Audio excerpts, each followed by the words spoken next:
Hey, what's up? This is Mike, Riders Rep. I'm really excited to introduce you guys to my friend Zack Morris today. I've known Zack since we were both really young. I think Zack may have been about in diapers, just out of diapers at that point, if I remember, maybe I would have 10 or 11 years old. I would have been on the group ride, yeah. Actually, before I started racing, so He was this little kid, big hair. I would have been 10. We couldn't even find a road bike like my size. I was riding when I first did the group ride, I didn't even have my own road bike. I was riding my mom's road bike, and she is like a 5'1" woman.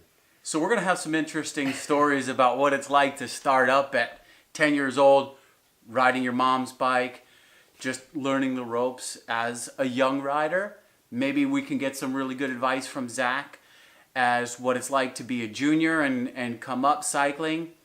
Zack is an elite criterium and road racer. He also has his own brand of cycling wheels and several other businesses that we're going to talk about. We're going to get into discussing marketing yourself as a brand, as well as creating some really cool content.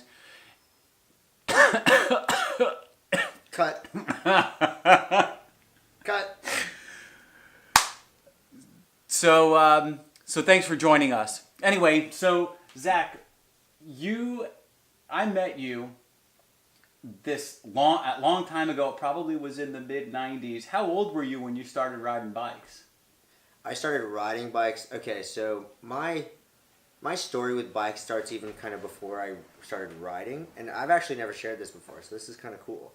Exclusive. Yeah, there it is. So my uncle, my dad's brother, is 15 years older than him. Okay.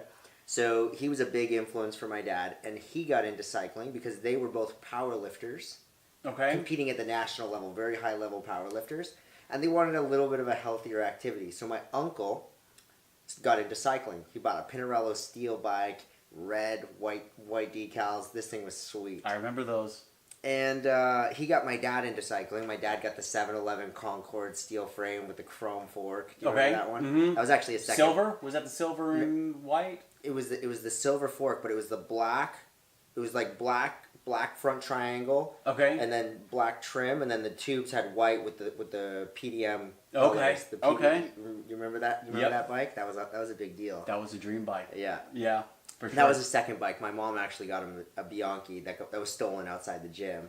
Okay. That was his first bike. But so they got into cycling right after powerlifting, and I used to go over. So my mom and dad got divorced, and I used to go see my dad. And because, I like every kid, your dad's your hero. You know what I mean? And so I used to go over there, and they kept their bikes on a trainer in their house just for like space, So they had them on their trainers, and I used to just spin the bike crank around backwards just for like an hour. I just sit there. Listen to the noise. Yeah, exactly. Listen to the noise and just be like, man, I was just fascinated with bikes, dude. Sure. I'm assuming he was riding Campy at the time. No, my dad had Shimano. My dad was always like, no, Shimano works better. I'm pretty sure my uncle had Campy back in the day. Oh, that sounds like a battle right there. We're going to have to do that debate one day. Yeah, you will have to. For sure. For sure. So they got me out. Like, I was riding my BMX bike at like 8, going on rides with them while they were on road bikes. Okay. And just wanted to be out there. And so it started to like transition from like, all right, Zach, let's do 20 kilometers today. And I would be riding my BMX on the BMX. bike. Yeah. Just like. How old were you? Young, dude. 8. Okay. 8, like grade 2, grade 3. And so then it transitioned from that to like, okay, let's go do some of the local climbs. And on your BMX bike? On my BMX bike, okay. Yeah. And I'd be like, it would be my goal to like make it up the climb. And my uncle and both my dad were really encouraging. They were like, Zach, you did great. You made it all the way up that climb today. And it started there. Where were you living at the time? At that time, I was in Canada. So there were some real climbs. It's not like South Florida. If you say you made it up the climb in South Florida, yeah, it just would not really be that impressive, right? I mean, Canada's a little bit similar to Belgium in the sense that, like, it's very similar. It's crazy. When I was racing over in Belgium, I was like, wow, the terrain, the way the elevation changes is so similar. The only difference is our roads are a lot wider. Where in Canada? Just outside of Toronto. Okay. So on the East Coast. I'm from Hamilton. A lot of people know Hamilton for cycling. Didn't they have the Olympics? They had in World Hamilton? Championships in 2003. I knew the name sounded familiar, so... Yeah, it's a really good place for cycling. We have short climbs. One about 1.5 kilometers will be the longest climb you'll get, but we have some climbs, upwards around 20% in gradient. So some short, steep kickers that go up the escarpment. So we have a small mountain, there, and there's some good variety of cycling. Sure. So that's kind of where it started out, and by the time I was 11, I had got my first road bike. My dad's friend found a Specialized. I actually still have it in the garage. Found a steel Specialized LA. Is that the silver one? No, it's black. Okay. Black with red decals. They found it at a garage sale for $40. So John Horn, my dad's friend, he's a hockey coach down here in Fort Lauderdale. Okay. He called my dad up. He's like, "Yo, I know Zach needs a road bike. I just saw one at a garage sale. You gotta go pick it up." And it has like these steel wheels. Like the brand is Wolber. Yeah. remember those? For sure. Right, and so like they're so like the wrong size. You can't even get a 700cc tire on it today. Okay. Like it's impossible. So it's like a 27 1.25 Something rim or like something that, like yeah. that. And okay. Yeah. So that was my first road bike, man, and I was super pumped to have that. And I started like riding as often as I could. I knew nothing about like the mechanics. I didn't even know how to change a tire. I didn't matter. It didn't matter. I was 11, so. My first race was in Detroit. My dad and uncle were going to the Erie Street weekend. So they were racing. They brought you along. Yeah. Okay. And I was like so pumped up to do my first race, man. So you were like 9 or 10 at the time. I was 11 at this 11 time. at the time. So I had had a bike now for. I mean, I didn't get my first road bike probably until I was 11. So I'd probably just recently gotten it. Okay. Maybe that summer. And now I was going to my first race. Okay. And so we pull up to the start line, and they're like doing call-ups at this junior race, and they're like multiple-time national champion, blah blah blah. And the 11-year-olds, yeah, and they got like the nice. I remember these kids had like the stick back then. Cannondale was like it's still a nice brand, but like that was like the brand because it was aluminum frames back then still. And they had like the STI shifters, and I still had down tube, and I was like, whew, these kids look really fast. And so the first race, they blow the whistle. I got dropped first lap. And I was crushed. I was so sad, man. And actually, a friend of mine, Pierce Davich, he's was like a really good local pro back in the day in that area. Mm-hmm. He cheered me on. His wife rode for Saturn. Okay. So she was her name was Kim Langton, and then she later became Kim Davich when her and Pierce got married. Okay. But she was so cool after the race. She felt so bad for me. She like gave me one of her Saturn kits and like.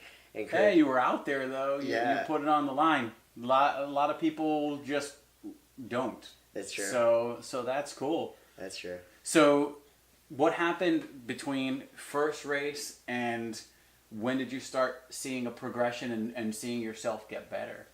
Yeah, so I was a really small kid, underdeveloped, and I was a little bit porky, I guess. Just like when I hit puberty, I just started to get fat, So been there. It was a strange process for me because I was always active in sports. Growing up in Canada, I played a lot of hockey, and that kind of kept me going in the off season when you can't ride bikes in Canada. But when I really started to turn it on was when I was like 15. So that's when I started to get involved in, my body started to balance out in terms of like height and weight. And I started to get a little leaner, a little bit more athletic. And I mean, at that year, I was on, a good level hockey team. I was on the high school basketball team. I was just like an athlete, and that summer, cycling really started to get serious for me because I was going to like here you have like your Florida Cups. Like how do they rank that? But every state kind of has like their main. Florida Bike Race, FBRA. They have their association and their different points and things like that. By the way, one thing that I want to call attention to is first race at 11 years old, starting to come into his own as a rider and getting faster and starting to see progress at 15 years old. What that says to me is patience and not beating yourself up when you're not getting the results that you want to get right away. so many people start out at whatever age and just assume that they're going to get good right away.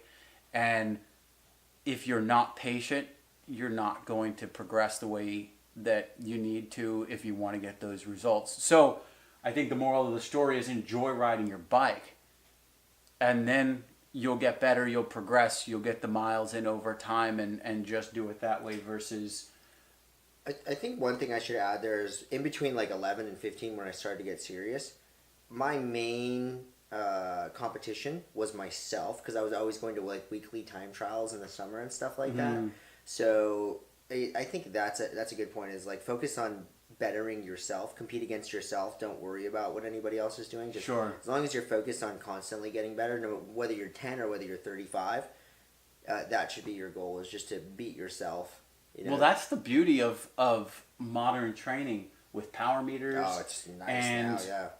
just whatever kind of goals you can set for yourself. Actually, even things like training peaks, where your weekly numbers are put together for you and everything really shows what is available and what's been done. Yeah. It really helps you to compete with yourself. I'm super into the power curve there. I feel like that's a really, really valuable tool, because you can see, like, you know, when you have your hard rides, you can really see what your best ever is and where you stand next to that right now. Do you use the premium version or the premium paid version, or the free version? I don't have Training Peaks. I use Strava.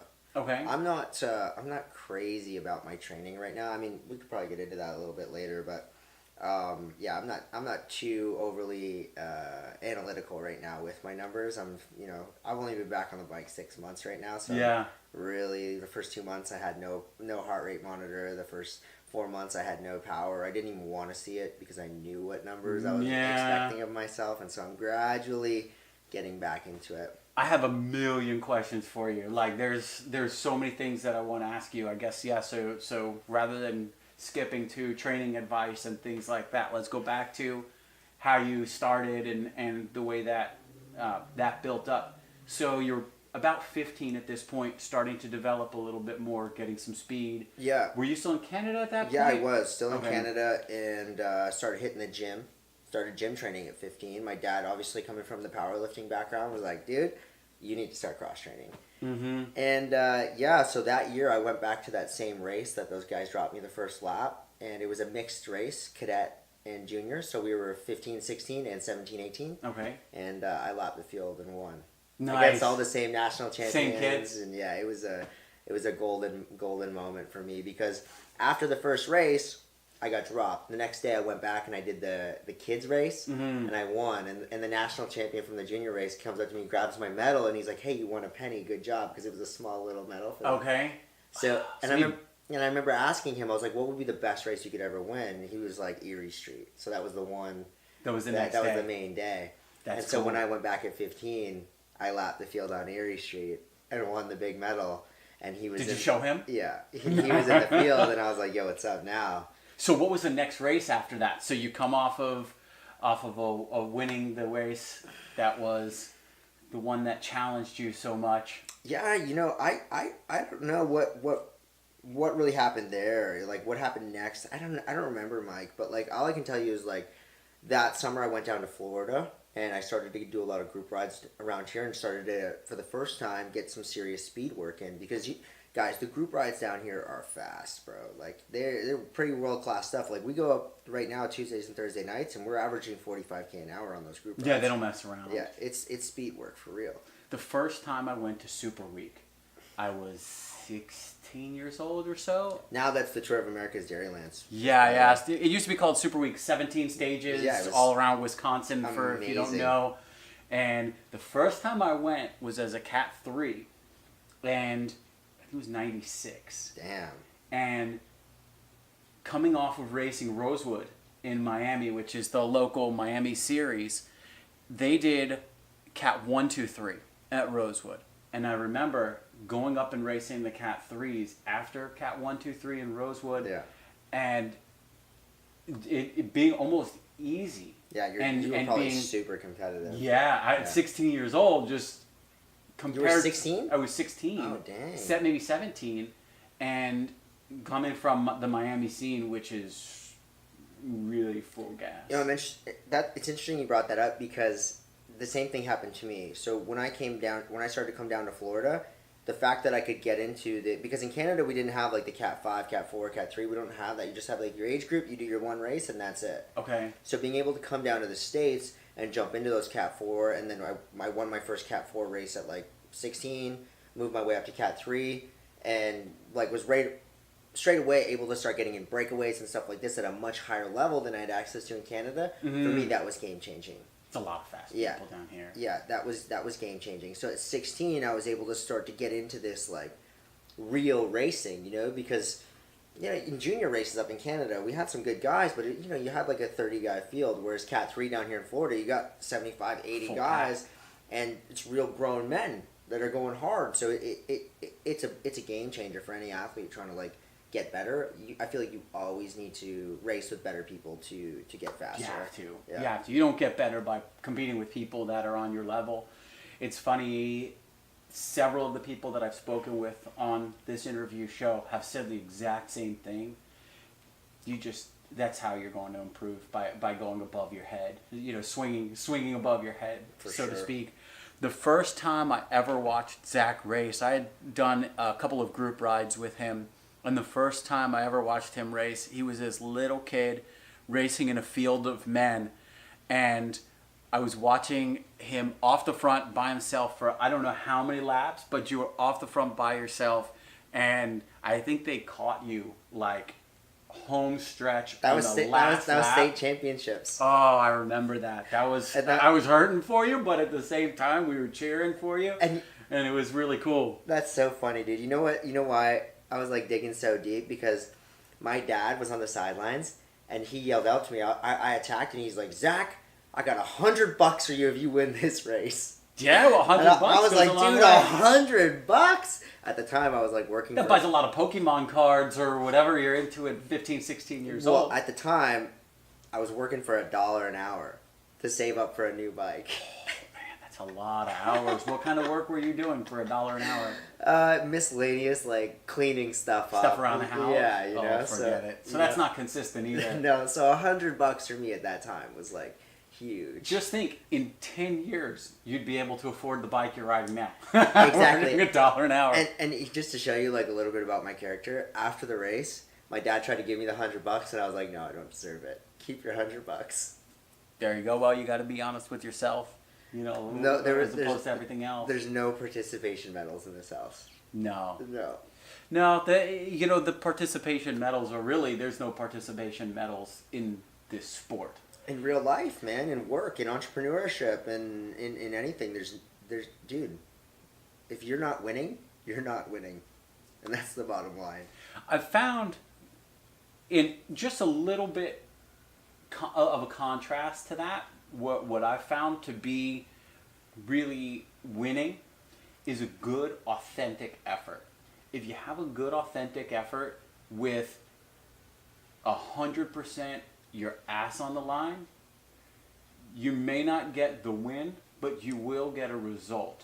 And that result, if you learn from that result, you're going to be able to bring that to the next level. But if you don't have the authentic effort, which a lot of times those participation trophies that you see in a lot of other things like you're talking about, it takes away people's desire to put in that authentic effort.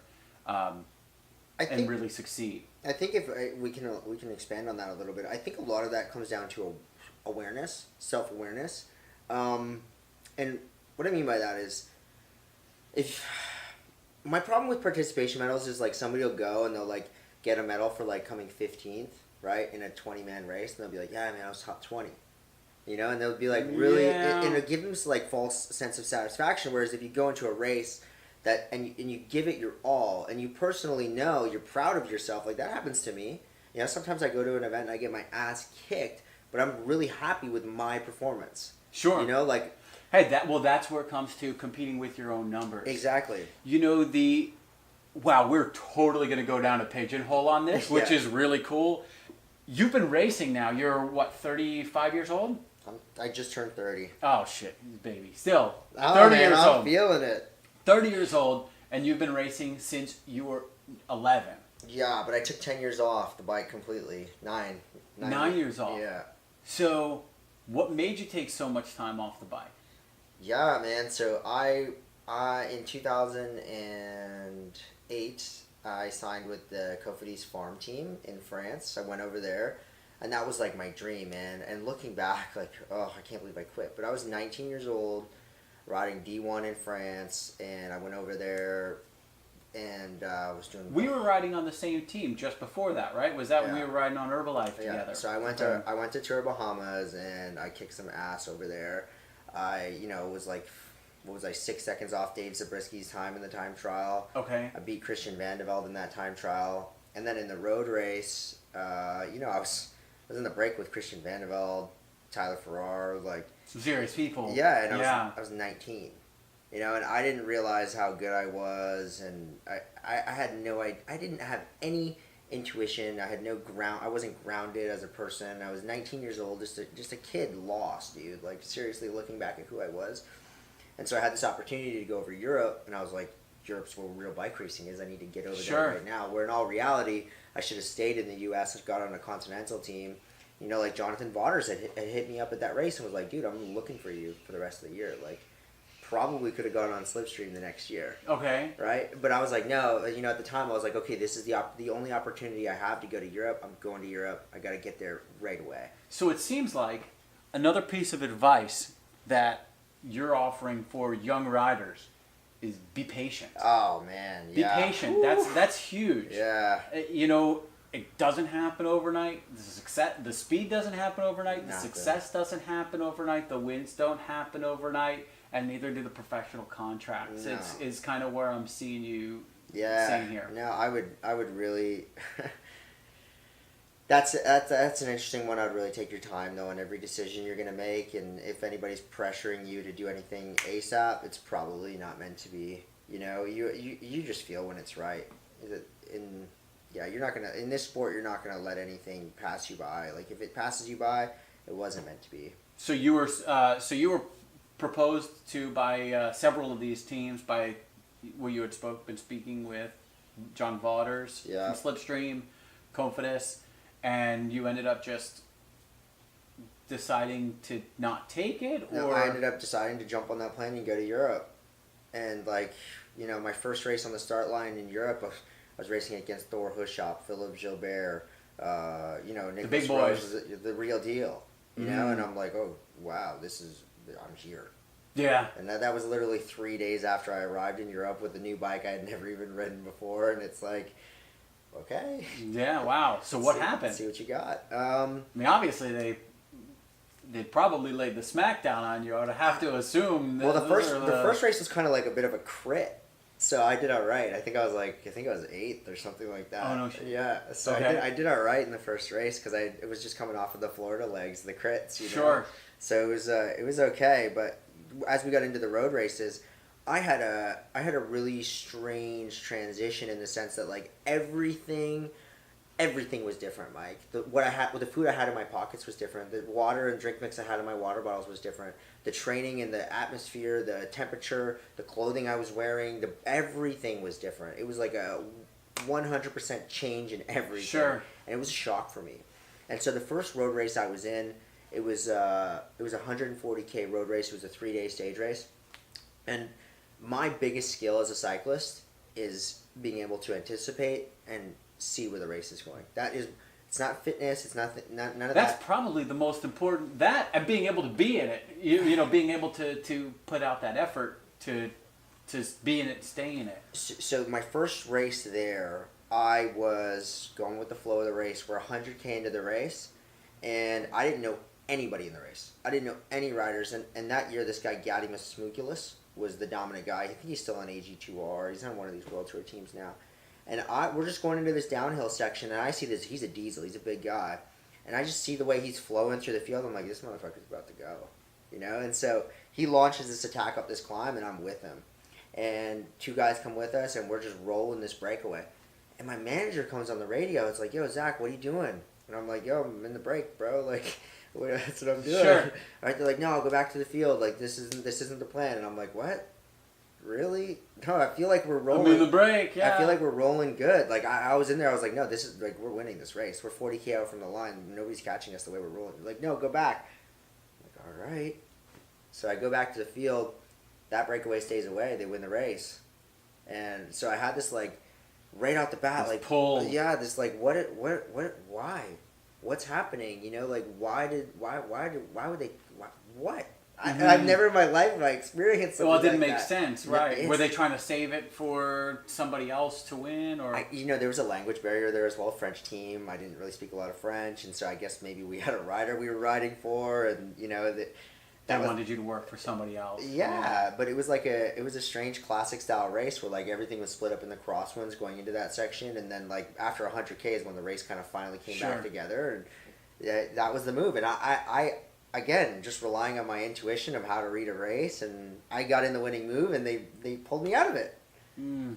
And so right off the bat, like I was in a position in Europe where I was like just like unfamiliar and uncomfortable with the situation. But that wasn't the real problem. Before I left for Europe, I actually had an infection in my wisdom tooth, and so I put off getting that tooth out to go to Europe. To race. And so what happened is the plaque built up underneath the tooth, and it caused an infection in my blood.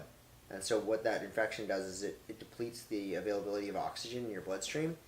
And so I ended up getting really sick while I was over there. I'm about to get really sick hearing you tell the story about the plaque in your teeth. Yeah. So instead of my performance going up through the hard racing, it just went down and down and down and down to the point where like I couldn't even do a 2-hour bike ride. And so they ended up having to send me home. I lost my contract. And that sucks, yeah. Yeah, dude, it was heartbreaking for me. I just turned 20 years old, and I had some good results over in Europe, even though I was sick, and sucked, man. Yeah. Sucked. So at that point, you just kind of needed a little bit of time off of the sport. That, and I was broke. Yeah, Like being broke sucks. Flat broke, nowhere to live type broke. You know what I mean? Like I had no money, and I had to start working. I got back to Canada, and it's like, Zach, you gotta eat this week. What are you gonna do?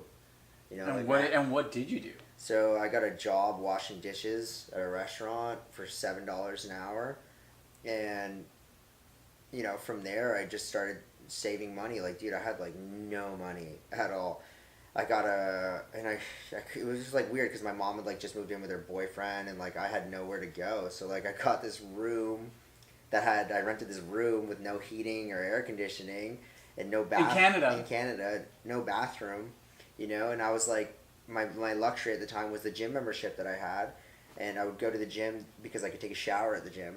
Sure. You know what I mean? So it was a 24-hour gym, and it was $50 or $60 a month, maybe a little bit more, and that was huge for me. But that was a lot of money. That was my availability to like take a shower 24/7. You know what I mean? That would use the bathroom if you know, and like I was literally like peeing in recycled water bottles, dude. Like I had no bathroom in my room that I was renting. Like it's all I could afford. Sure. And so that was my life, man. Like it was like work your way up from here. Cycling became like it's an expensive sport even to be able to go out and train. You know, you get a flat tire that's for a guy making $7 an hour, barely making it like to buy. Doesn't even cover a tube. Exactly. Yeah. Right. So it was work your way out of that, kid, type mentality. And you know, the blessing that I had was through cycling, I always had the knack to work hard. I was always training, and so I worked my way out of there, basically saved up enough money to get my personal training certification, started working at the gym that I was going to, the membership that I had. Okay. So I got a job training at that gym, and then basically worked my way up from there to starting a supplement company, and to the point where, you know, I've done well the last few years, and I'm able to train full time. To do more. Yeah. Yeah. What is your best race story that you have? You've been doing this a long time. I'm sure you've got some stories that could probably fill a book. Yeah. But what would you say is your best race story? I mean, a couple come to mind when I think about that, but geez, that's a really tough question to answer, man. So I have like two really good race stories. Which one to tell? I'll tell this one.